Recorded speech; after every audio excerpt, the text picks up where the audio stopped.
back is auscultation. And again, we do auscultation in about the same 6 or 7 different areas on the back using the diaphragm applied firmly to the chest wall. If the patient happens to have a very hairy back or a hairy chest, make sure that the diaphragm is applied firmly to the chest wall.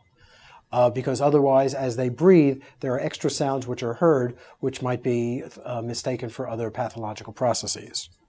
It's generally nice to warm the stethoscope before you apply it to the patient's body, because it, after all, is rather cold compared to the patient's skin temperature. Mr. Johnson, I'm going to ask you to open your mouth and take some nice big breaths in and out through your mouth. Okay? Big breath in. Again. Again. Again.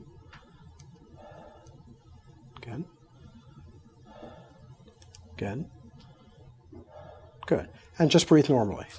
Notice again that we went from side to side and that we listened in a complete respiratory cycle, inspiration and expiration, in each of the areas evaluated.